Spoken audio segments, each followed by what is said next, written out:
Now I want to get back to the Bali bombings anniversary, with commemorations today occurring 20 years after the horrific terrorism attack that killed 202 people, 88 of them Australian. Ceremonies were held at Coogee in Sydney. They were held in Bali and in Canberra, at the nation's capital. Here's Prime Minister Anthony Albanese speaking earlier today. We think of those who survived and we think of those who helped. What they saw that night will never leave them.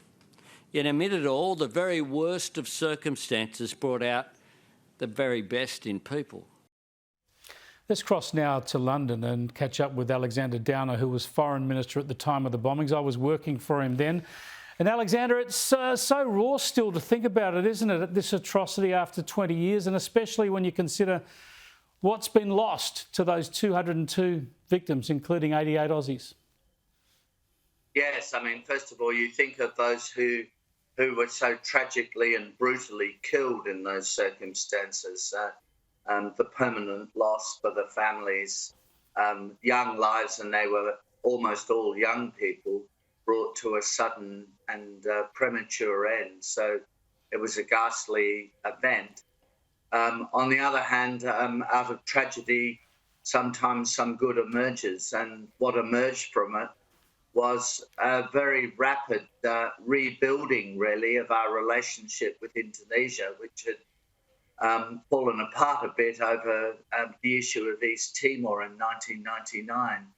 And when I went up there, don't remember whether you were with me or not, but when I went up there to Bali and then subsequently to Jakarta, I received such a warm welcome from Indonesian officials, and the degree of collaboration between Australia and Indonesia was extraordinary, because we needed to get people in, first of all, to help the injured, try to evacuate some of the more seriously injured, and we needed to build collaboration in trying to find out who perpetrated this vile terrorist act. So the relationship with Indonesia really leapt forward as a result of that. Yeah, look, I remember that visit, and I was there with you. We're seeing some vision of it now. I just want to go into that in a bit more depth, of course, because you met with the President, Megawati Sukarnoputri. You also met with, as I recall it, Bambang Yudhoyono was then effectively the Home Affairs Minister, and he was a crucial minister then. Of course, he later became President. And this level of intelligence engagement and policing engagement was not just crucial, of course, to get the perpetrators of the Bali bombing, but to try and snuff out Jemaah Islamiyah right across Indonesia in subsequent years. Which they very substantially did do. There was another Bali bombing a couple of years later, not nearly as devastating as the one on the 12th of October 2002. But it wasn't that this brought to an end terrorist attacks, but it was the beginning of the end, at least for a long period of time. But you're quite right. I mean, I went up there with this team of people to try to build collaboration.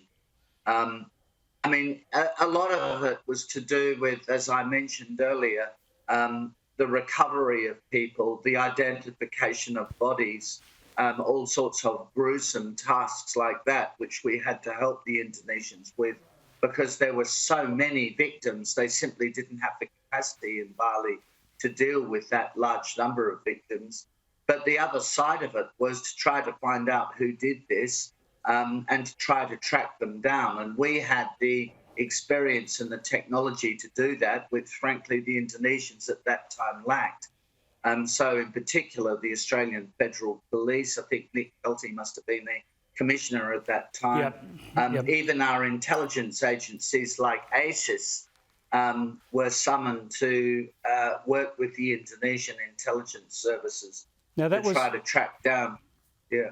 So that was all very important, very clinical, high-end diplomacy, and we've talked about the repercussions of that. But I just want to mention something personal I saw on that trip in Bali when they gathered away from the media there was a forum for all the Australian survivors to come together, desperate for information.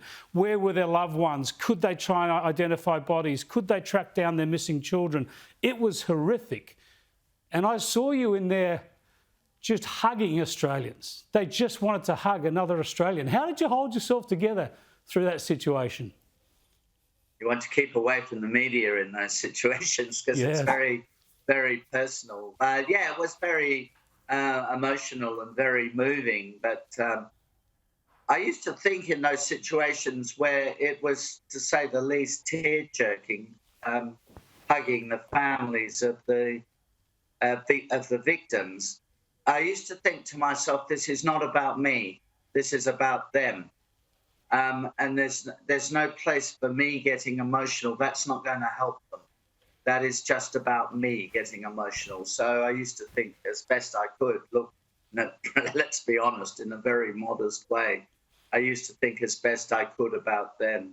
Yeah, I remember it was in a hotel at Coogee. It was indeed. It was indeed. Shocking, shocking memories. But thanks for sharing them with us, Alexander. I really appreciate your time. It's a pleasure. Alexander Downer there, yes. Bali 2002. What a hellish event it was. But as Alexander said, and Julian Burton said, John Howard said, Ian Kemish said over the past 2 days, some good came from that horrible tragedy, that horrible atrocity.